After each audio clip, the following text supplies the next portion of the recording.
for all Jews everywhere, and I want to dedicate today's learning first and foremost to our fellow Shliach Zvi Kogan and his wife Rivky, who was actually my student in seminary. I don't know if she remembers. So I want to dedicate the shiur to Tzvi's neshama and to his holy work.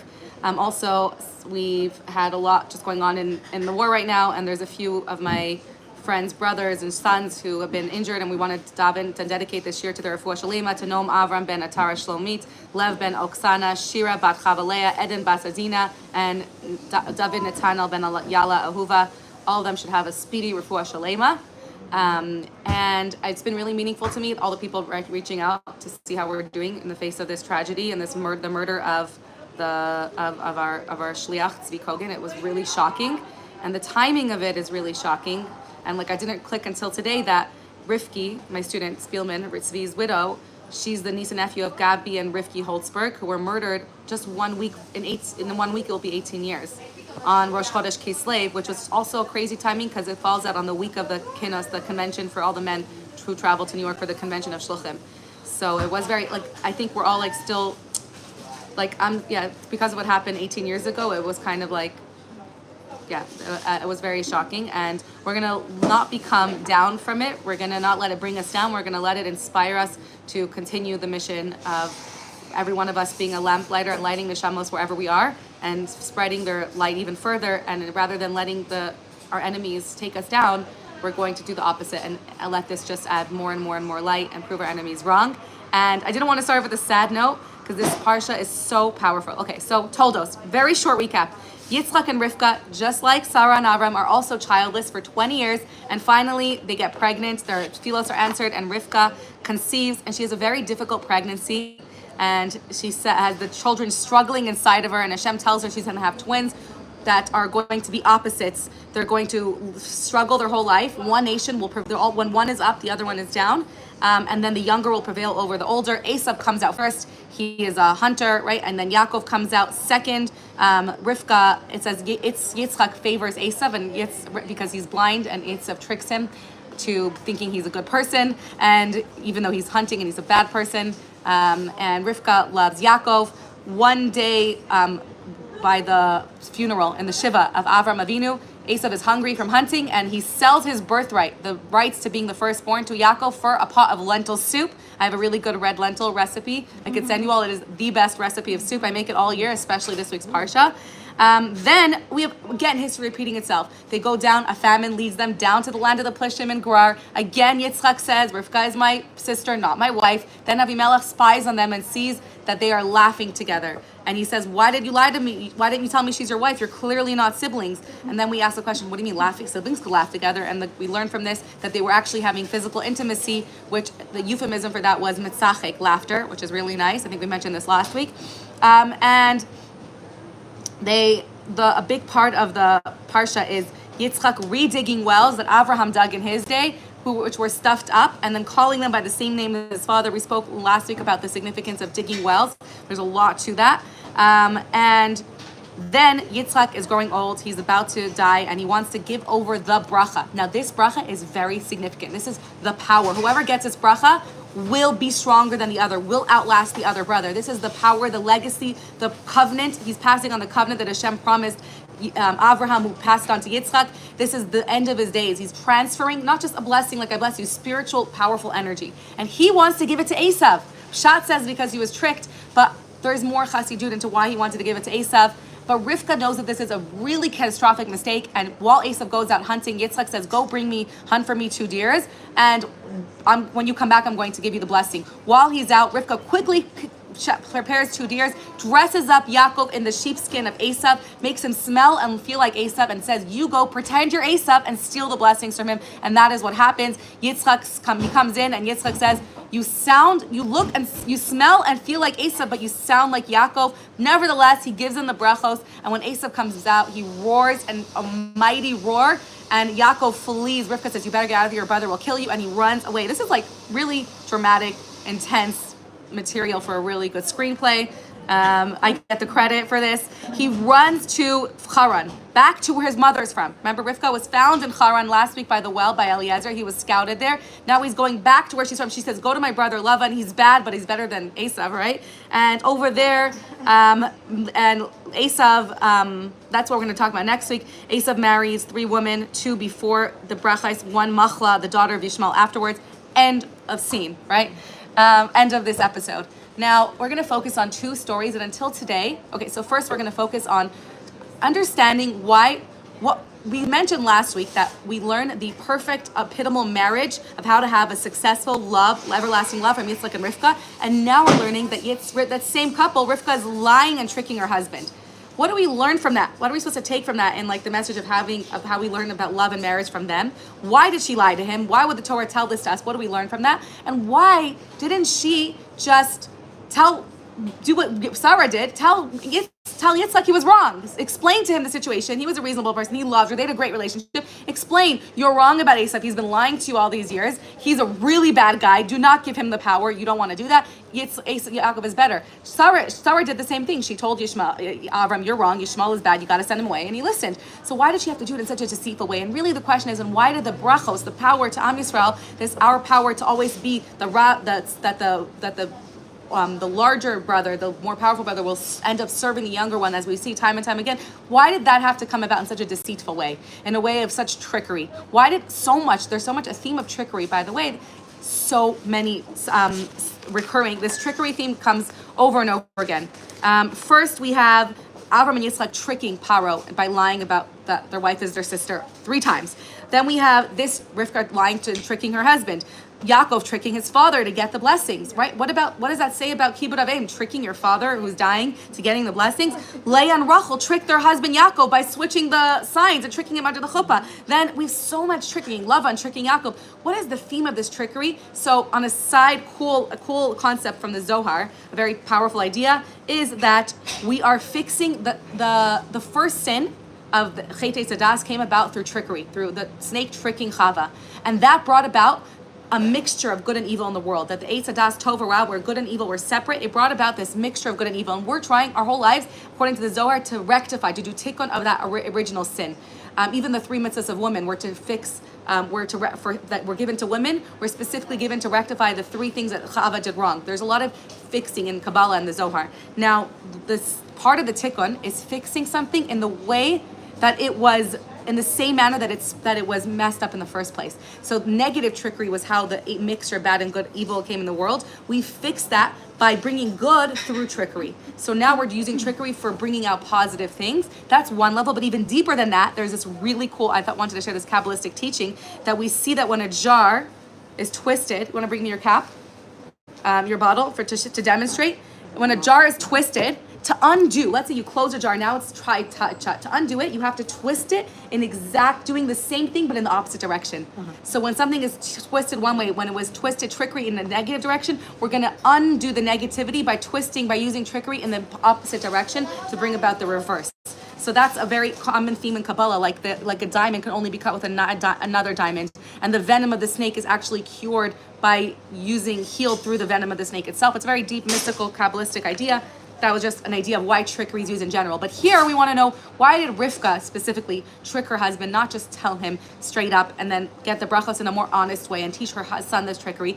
And we're going to learn a really, really powerful message that ties in the Shluchim Gabi and Rivky Holtzberg and the Shluchim to Mumbai and the Shluchim in Dubai, their niece and nephew, their work and the work of a Shliach, and what it really means how the power of and the connection to our ancestry of Amri, Yitzchak, and Yaakov, and that power is relevant to a Jew who doesn't necessarily look like Yaakov on the outside. And we're going to explore that today. So before we get to that, we're going to go a little bit earlier, because the story begins a little bit earlier when Rivka is pregnant with these twins. So to understand why she tricked her husband, we first want to go back.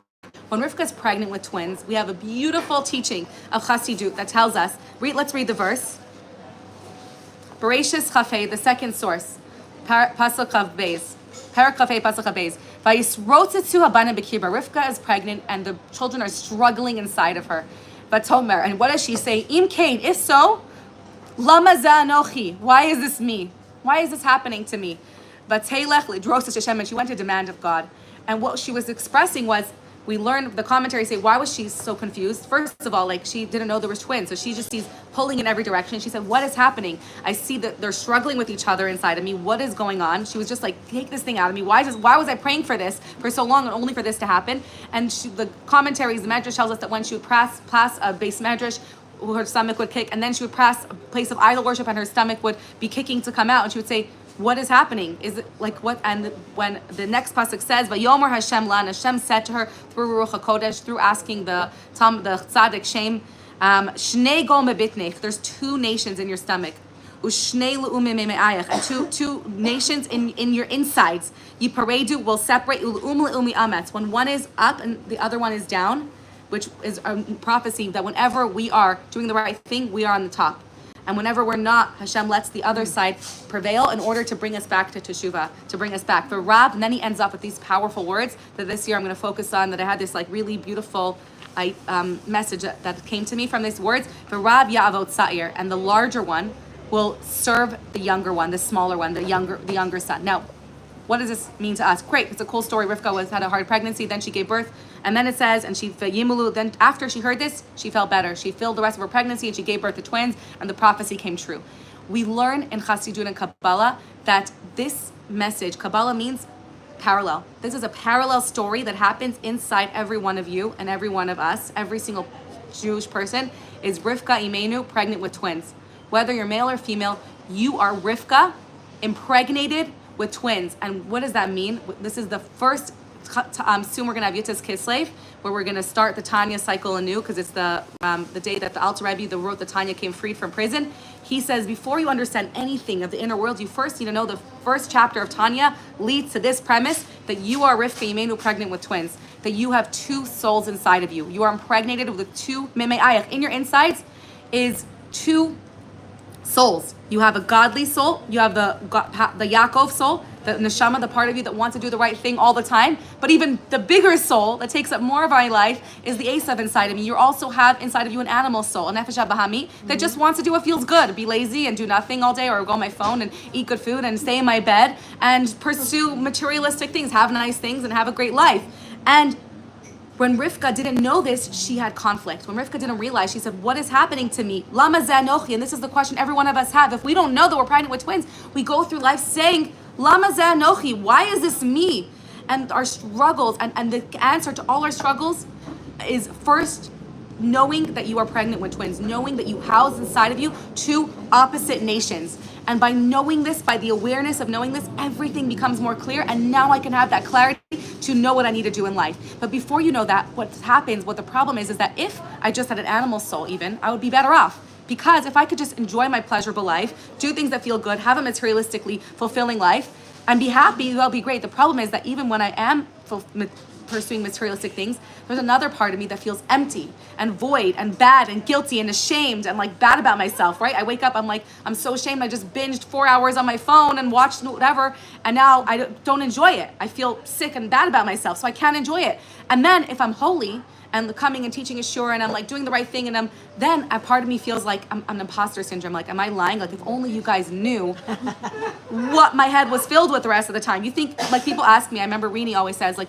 Kiki, do you like speak words of wisdom to your husband? I'm like, no, we argue. I'm involved in materialistic things. She thinks that like I only speak in medrashim, and I'm like, so that's why I feel like I can't be happy either way. Even if I'm doing the right thing and I'm teaching Torah and I'm coming to teach Chassidut, a big part of me feels like, who am I to come and teach you? Because I have another part of me that is so materialistic and animalistic and is involved with like wanting nice things and physical things and binge watching and all the other things, that if only you guys knew, you would never want to learn Torah from me. And like, I'm lying to myself, so I feel like I'm living a lie. So no matter what, I can't win. I can't win. And that's what Rivka says, Lama zanochi. It's really the question that every one of us asks.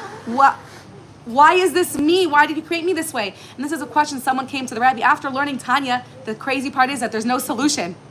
The answer to Rivka wasn't a cure. It wasn't like, oh, here's what you have to do. Take this pill and you'll be better in the morning. No, you are pregnant with twins and you have to deal with it, because this is why you were created. And the answer in Tanya is Hashem intentionally created you this way, that first you're born with your Esav. And I love this, and I just realized it this year. We have two souls, but the Alter Rebbe says the first soul you're given when you're born is your animal soul. That's the Rav. That's the majority of your life is being involved in the fields, the materialistic things. The field, the red represents all the Kabbalah, the materialistic pursuits. Then, chasing right after, trying to catch up, the smaller brother is Yaakov, the part of your neshama that comes also, that's given to you when you get your Jewish name, but only fully at your bar bat mitzvah, which is what I teach all my bat mitzvah girls. In the first course, I say, this is why you're responsible for Torah mitzvahs, only your bar bat mitzvah, because until then, you weren't even able to win over your animalistic desires. Only now, when you're given your neshama, you have a fighting chance to try. But you're given a fighting chance. So your full neshama only fully comes into your body at your bar bat mitzvah. So you have these two souls you're born with, and they're in constant conflict with each other. And the first 8 chapters of Tanya, and even 9, describes this internal conflict and struggle. Rivka, where he throws it to Haban and Bekirba. We literally, this is you and every one of you. You have the children, your 2 inner children are struggling inside of you all the time.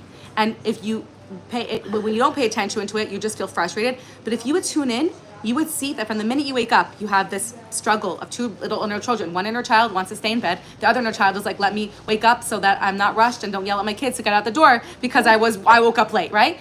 2 parts of me, and they're fighting from the moment I woke up. They're fighting inside of me, my 2 inner children. And the answer to Rivka was just telling her, as soon as she was told what was happening inside of her, and that this is her mission, this is her calling. The awareness already is the first key to everything being better. We are told that you were created to struggle. You were created not to be a holy person and only a Yaakov doing holy things. You were created to be an unholy, materialistic Esav doing holy things. An unholy person doing holy things is why Hashem made this whole world. Not for angels serving God, but for materialistic people to serve Hashem, to do holy things, to overcome, to try and battle every day in the hopes that you'll win the battle a few times and your good will overcome the bad. And that is for that purpose you were created. And so we describe in Tanya, the first 8 chapters. This is a plug. We're going to start a Tanya shir after Yutes Kislev. That describes each of these souls and their natures and what they want. And I'm giving you a synopsis, but he goes in depth into what each of your souls want. And then how that battle takes over your body. There are 2 roommates or two kings fighting over one land, which is your body, and you have this conflict and this struggle. And she says, why is this me? And he answers her, this is what you were created for. Hashem made you. This is your purpose of creation. And I think what's amazing is to know that I think that we'll continue to answer to, we're going to, the struggle to me when I was thinking about this, that the main struggle this presents is not knowing which one is the real me. Which one is more me? Because I struggle. I'm like, am I the me that comes and gives this shiur, but then I feel an imposter syndrome, like I shouldn't be teaching a shiur. I'm just like a materialistic person that most of the day I'm thinking about like very empty things and not Torah all day. And so I don't feel like that's me. But then when I'm involved in materialistic things, that's not me either. I feel empty and devoid inside. And so the not being able the next teaching in this week's Parsha is going to shed some light on what is the real you, and it is mind-blowing. There's a mind-blowing teaching going back to the original question about why did Rivka lie to her husband, why did the brachas come about in such a deceitful way. There's a crazy teaching that I read from Y.Y. Jacobson based on the teachings of the first Gerer Rebbe. And he says like this, Rivka knew that Yaakov, now he's a Yoshev Ohalim, he's a tzaddik, he's just the godly soul. She knew that Yaakov's descendants the darkness of Galus would get stronger and stronger like it has, and Yaakov would soon not be sitting in his tent all day, and that Yaakov that he's giving the bracha to, most Jews, eventually there would be many Jews that come out of Yaakov that wouldn't look like Yaakov on the outside. They would be overcome by this simulation. They would be entrenched in the world, like Yaakov went down to Haran, and from that path, and then we went down to Mitzrayim, and then down to the next Galus, and into America Galus, and that Yaakov's descendants wouldn't always look like Yaakov. There would be so much so that the descendants in Yaakov would look on the outside like Esav. Not only would they look on the outside like Esav, they might even act like Esav, and everything on their external would look like Esav. And therefore, Rivka said, what about that Yaakov? Is the bracha not for him as well? Is the bracha only for the Yaakov who looks like a Yaakov on the outside, who is a Yoshev Olim? Or is the bracha even more necessary, the power and the spiritual transfer of this energy necessary even more for the Yaakov that has succumbed to the galus and the helem of this world and the concealment of this olam, and looks so much and is so steep that on the outside he might even think he's an Esav. He might even say, oh, I'm not so Jewish. And Rivka said that is who the bracha is intended for, and therefore she could have told Yitzchak that you're wrong and that really you should give the brachos to Yaakov because Esav is terrible, and then Yaakov would have come in dressed as he was and gotten the brachos, but then the brachos would be only relevant and would be for Yaakov who looks like a Yaakov on the outside. And Rivka specifically wanted that the brachos go to Yaakov, who is dressed up like Esav, who smells like an Esav, who on the outside fully embodies who Esav is, a Jew who is fully entrenched in the physical world and you can't distinguish him from a non-Jew. But on the inside, what is the words that Yitzchak says when Yaakov comes in? Look at your sources. In source number, the last source, by number Yud Beis. Vayigash, and he approaches, he comes in the room, Vayishaklo, and he smells him, and he says, come close, my son, right? He comes in, and the first thing, I think I actually skipped this pasuk, he says, a kol Yaakov, he says, the voice is the voice of Yaakov, but your hands, your external is Esav. And he says, approach, and he comes close, and he kisses him, and he smells the smell of his clothing. And he blessed him. Your smell, smells like the field. Asher berchu Hashem. We're going to get to what that means sooner. But the pasuk before that says, I don't know why I didn't bring it. If anyone wants to look it up, they can. It says, Hakol, he comes in and he says, your external is Esav, but your voice is Yaakov, and that's who I'm going to bless. And that's what Rivka wanted, so that the bracha and the connection to Avraham, Yitzchak, and Yaakov wouldn't be lost generations to come to Avram's descendants who would look on the outside like an Esav, that it would still be relevant, even more so to those Jews who are assimilated completely. And she, by Rivka, with her, going back a little bit, why Rivka? What was the connection of Rivka to this? Well, maybe we'll talk about that in a moment. When Rivka put the clothes of Esav on her son Yaakov, she made sure that this truth was for all of eternity until today, that even if you encounter an Esav-like Jew, who on the outside looks like an Esav, and this is one of the most powerful takeaways, remember that he is really a Yaakov, dressed up as an Esav. And if we take this back to the pasuk I just read to you, that there's a very unusual verse. He kissed him, and he smelled his clothing. And he blessed him. And he says, and then again he says, your smell is like the field that God blessed. The Gemara says something really fascinating. I don't know why, I thought I brought it for you. The Gemara says, the word begadav, which means clothing, he smelled his begudav. The Gemara says it has the same root word. By the way, begadav is the aleph, beis, gimel, daled. It's the same root word as boged, which means a traitor. And the Gemara says he smelled the traitors that would come out from Yaakov, that would be descended from Yaakov, and he was inspired by the smell of the traitors, and that's what made him bless Yaakov. The smell of the traitors of Bnei Israel, he smelled the begudav, the begaidav. So if you reread it, you say, Vayarach es baigdav, he smelled the traitors that would come out of Am Yisrael, and that inspired him to give the brachas. What does that even mean? First of all, the fact that clothing betray who you are on the inside. Let's go back a minute. Your clothing, your beged is your boged. It betrays you, because it could be a millionaire or billionaire who's dressed as a pauper, and it betrays his inner essence. And there could be a pauper who's dressed as a millionaire, and you think he's a millionaire. There could be someone who's dressed as a doctor, and they're not. So your clothing betray your inner essence. They don't reveal the real you. In fact, I saw Rabbi Jacobson wrote that an atbash, which is where you switch the first letter of aleph for the last letter taf, then bet for shin, and you get beged is sheker, because beis is the second letter, shin is the second last, right? Sheker. Your clothing are a lie.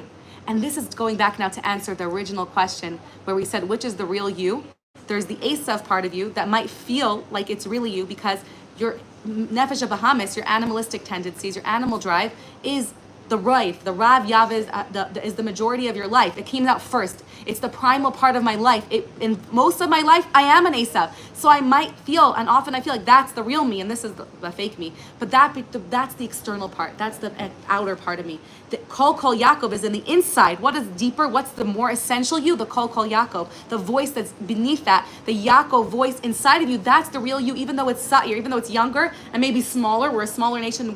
That's the MS is.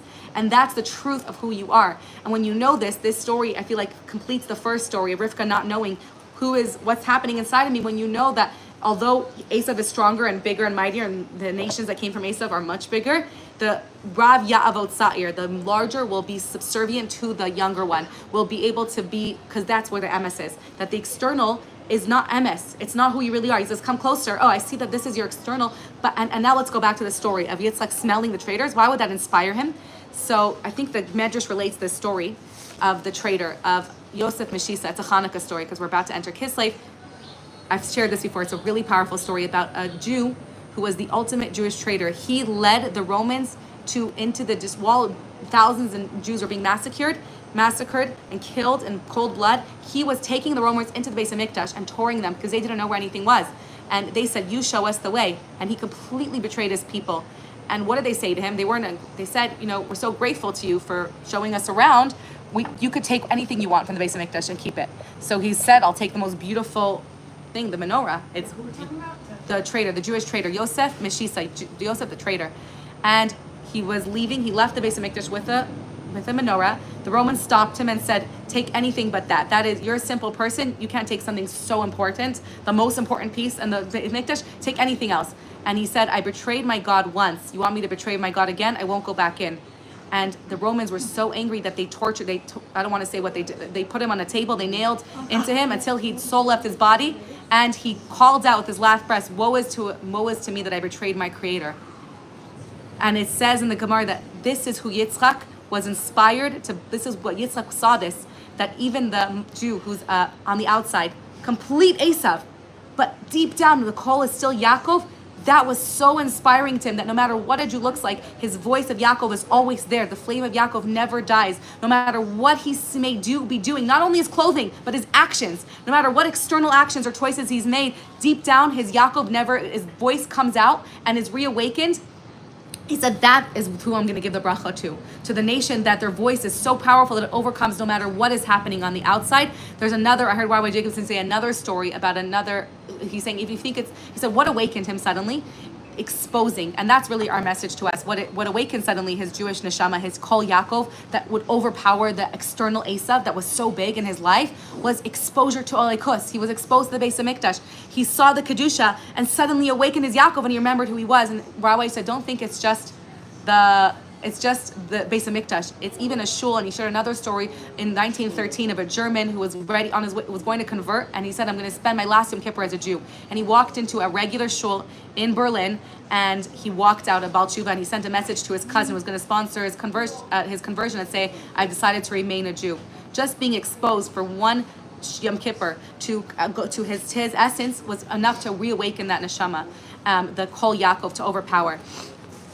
And that is the idea that the clothing betray us. And that is the answer to all of us when we feel conflicted and we have these two sides of us and we're torn in both directions and we say, Lama ze anochi, what is going on? Who is the real me? We remember that as powerful and as big as my clothing or even my external actions and my thoughts, which are considered in Tanya in the 3rd chapter to be your clothing, because it's what you do. Your actions and thoughts and even speech are what you enclose, your soul encloses itself in to communicate. Those are just clothing. They're not your real essence. They betray who you really are. And don't, God forbid, make the mistake of thinking that that's the real you and let your actions or your clothing define who you are. Do the opposite. Let who you are define and influence your external actions, and reversing that and knowing what is the real me and knowing that my clothing betray who I am. That is what Rivka intended to do, and that really is the what Shlucha says, that Rivka planted the seeds of all the work today, known as Kiruv or Shluchas, which was the vision of the Lubavitcher Rebbe, and what his vision was to go out of yourself and humbly peer into the heart of another Jew, and you will encounter the flame and sanctity of Yaakov. Any Jew, even if you find a Jew who looks covered in tattoos, who looks like he's nothing to Judaism, look deeper and you will see the flame of Yaakov inside of him. You will help him ignite his flames so that he can, in turn, ignite other latent flames until the whole world is aflame with the light of Hashem. You asked me for what Chabad is doing here. That's what Chabad's mission is everywhere. The flame isn't already in every Jew. The Rebbe's like, don't create a new flame.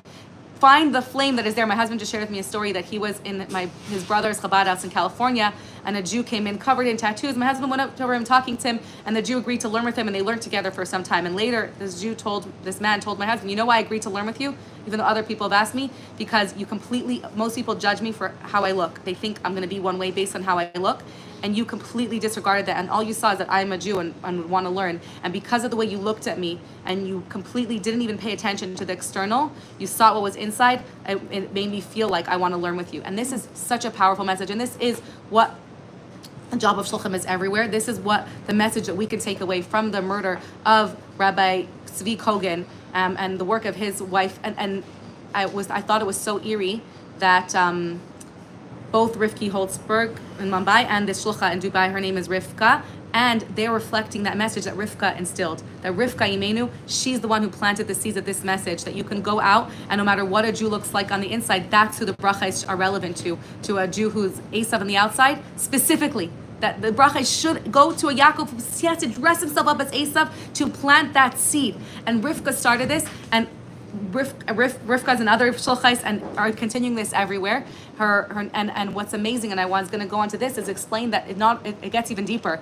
We learned that Rivka, that's what her name means. Rivka, then in Gemara says that the word Rivka means when a few oxen are harnessed together for plowing. That's what it means, harnessing. That when you look at what Rivka's whole being was, that she grew up in an animalistic society, and she could have gone that way, but she saw that when you look at another person, that's no matter how animalistic we are or another person is, we can harness all of that power. That's what a Rivka is at her core, was harnessing animals. Instead of looking oxen as beasts that should go wild, it's like, no, let's take that potential of that beast and harness it to work the land. That's what we're here for, not to reject our animalistic side of us and to say that's bad and I should just let Yaakov take over. No, embrace that animalistic side. Yaakov and the two. That was what Yaakov was at the moment of the brachas. That's who Rivka was. We cannot look at another Jew who's on the outside so animalistic, or even our children or people around us. We should look and say, no matter how animalistic we are, and we look at our children, we see the same thing, and we see all the animalistic, selfish tendencies in our children, and our friends, and our family members, and our people who are close to us. Instead of seeing the negative, we should be seeing it with the Rivka eyes of the potential to utilize that for goodness. That was the eyes that the Rebbe saw in every person. He didn't see the externals. He saw all this animal potential to be harnessed for goodness. And that's what the job of a shliach is, and not just shluchim who are sent to Dubai and Mumbai. That's the message we can take from their passing. What we do as Jews is that when something happens, a tragedy happens like that, or murder happens like that, we don't let they're trying to take out that light and have one less person lighting up neshamais. We say, instead of him, there's going to be another few thousand Jews, every one of you who are also shluchas and messengers, to light up and inspire everyone you see around you, to be able to train your eyes to, when you see the animalistic tendencies, to see it as power for potential that can be harnessed for good, and to see way deeper into the neshama inside. That's message number one, how we look at another Jew. So the first message about the Rivka pregnant with twins is how we look at ourselves and knowing what's happening inside of us. And the second message about the brachas is how we look at other people. And we look at another Jew, and do we see beyond the levushim like Yitzchak saw? And not only the clothing, we say the clothing, that's the external of you, but there's a kol Yaakov. There's a Yaakov buried in one of you, and that's who you really are. And that's what I'm going to ignite. And the second message is with a message in how we treat the children or our close family members, that we so often make that same mistake of our child wants another piercing or a nose ring or a tattoo or to dress a certain way. And then the mistake is that we get so zeroed in on that and like that you shouldn't dress that way. What we end up doing is making that the focus, and when we focus on how much they dress, that becomes, we make that the real, they're like, oh, that's who I am. I'm defining them by how they dress, rather than we're the ones who remember them as a pure child who made brachos, who was so connected. We should treat them as who they are on the inside and emphasize and completely ignore the noise on the outside. And then we are emphasizing that, yeah, you might dress that way, but the real you is that beautiful neshama that I know is still there. And when we completely ignore that, we are now bringing out and lightening up that flame and making that flame bigger by focusing on on the fire that's still inside, rather than focusing on the external of what they're doing. And when we do that, we make that the priority, and then they start to believe, I am defined by who I dress. That's who I am. I am a person who has an ear piercing and tattoos and dresses like that. That's my definition. No, that's so external. That's so irrelevant. And I thought that was such a powerful message, and how to really focus on, and how to be able to look beyond the dressing on the Esav and to see the inside. And also for ourselves, reflect that back to ourselves, to judge ourselves and to not make the mistake and think that the going back to the original words, Rav Ya'avot Sa'ir, that was even though the Rav, the majority of our sense of self, is our Esav. Esav was born first, and that's so in line with the Tanya that says, the Chassidut that says, we're born first with our Esav soul, with our animal soul. That's a big part of you. But don't let the fact that it's such a big quantity part of your life think that it's the real you. It's just the first, but Yaakov came out second, and V'rav Ya'avot Sa'ir, and even though he came out first, the larger one will be subservient to the younger one. And all of that is to create this struggle so that we have this tension, so that we have this capacity to be unholy people doing holy things and expressing our holy nature. And I hope this is what the Shluchais bring. They breathe and live this truth that under the clothes of every Esav lies a holy yaakov. Not just for strangers, also for those closest to us. It's much harder to see we can see a stranger and be like, oh, they're so good inside. When it comes to our closest people to us, it's so hard for us to see the yaakov that's there and to not define the person by how their external choices, not just their clothing, what they wear, but their external actions as well. Their actions are not defining them. Your action is an external part of you. Your voice of yaakov is way deeper than even the actions that you choose today and tomorrow, maybe for a long time. And it's even harder to do it for ourselves, to know that the real me is not the me that most of my time is involved in materialistic and animalistic things. The real me is the voice beneath that can now bring about the Esav and all that power and harness all my materialistic things for Kedusha. Come to a coffee shop, use it for Kedusha, and so on and so forth with everything in our lives. We can continue the torch that was brought to us from Rivka Imeinu to Rivka Holtzberg, and to continue bearing that torch. And may we merit to see, an end of the bracha, that we should merit to see the good in Yaakov inside of ourselves, as our true selves, inside our families, our spouses, and everyone that we encounter. And may the immense brachos of Yitzchak come to us in abundance, to every one of you in every single way. It was a materialistic bracha, it's the spiritual energy, the kochos pour over to every single person everywhere. The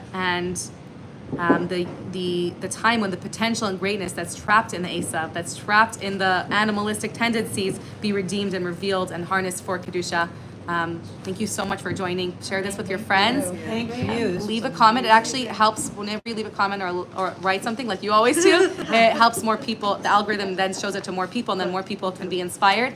And feel free to sponsor, share in honor of anyone that you love. See you next week.